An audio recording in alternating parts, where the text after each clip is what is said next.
tu veux que je pardonne à ce type? Il a tué ma fille. Fais-le souffrir.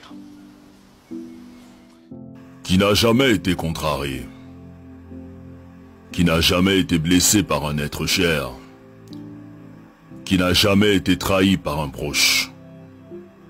Bien sûr, tout le monde a déjà été contrarié. Et il arrive que lorsque la blessure est trop profonde, on a du mal à pardonner. On se dit hors de question de pardonner. Ce que cette personne m'a fait est inacceptable. Mais à cet effet, que signifie donc pardonner? Pardonner, c'est le fait de ne pas tenir compte d'une offense qu'on t'a faite, d'une erreur, d'une faute. C'est le fait de renoncer à punir, de renoncer à se venger, de renoncer à rendre le mal par le mal. Seulement, il n'est pas facile de pardonner à une personne qui t'a fait du mal. Surtout si tu croyais en elle, que tu avais confiance en elle. Tu préfères la garder prisonnière et tu refuses de lui pardonner. Le souci est que lorsque nous refusons de pardonner, nous nous constituons nous-mêmes comme étant prisonniers. Et on commence à développer la haine, à développer l'amertume, à cultiver la jalousie et à cultiver la rancune. Et pourtant tous nous souhaitons que Dieu nous pardonne. Pour nos erreurs, nos offenses, nos imperfections et nos failles. Mais nous refusons de pardonner les fautes des autres, comme si nous n'avons jamais fait du mal à personne, comme si nous étions irréprochables. Qui donc peut oser dire qu'il n'a jamais fait du mal? Qui est parfait? Qui n'a jamais commis d'erreur? Qui n'a jamais fait le moindre mal?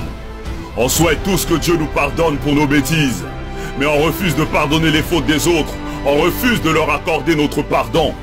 Et nous sommes toujours les premiers à aller à l'église, à aller à la mosquée, alors que dans nos cœurs nous avons des gens qu'on a constitués comme prisonniers.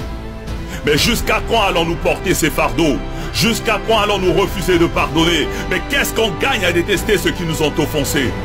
Parce que celui qui pardonne est celui qui a décidé d'avancer. Celui qui pardonne est celui qui a décidé de se libérer. Celui qui pardonne a fait le choix de donner un cadeau à quelqu'un même s'il ne le mérite pas. Parce que la rancune est une lourde pierre que celui qui pardonne n'a pas envie de transporter. Quand tu décides de pardonner, tu le fais d'abord pour toi-même. Tu le fais pour avoir la paix. Tu le fais pour avoir la tranquillité. Tu le fais pour être libre. Parce que celui qui refuse de pardonner est un meurtrier qui s'ignore. Pardonner, ce n'est pas oublier, ni cesser d'aimer, mais c'est se libérer d'un fardeau, c'est se soigner, c'est relever la tête, c'est prendre son chemin avec le sourire pour avoir un meilleur lendemain. Pardonnons à toutes ces personnes qui nous ont blessés. Pardonnons pour que le Tout-Puissant à son tour puisse nous pardonner. Pardonnons pour être au-dessus de ceux qui nous ont contrariés. Pardonnons pour retrouver la paix et progresser.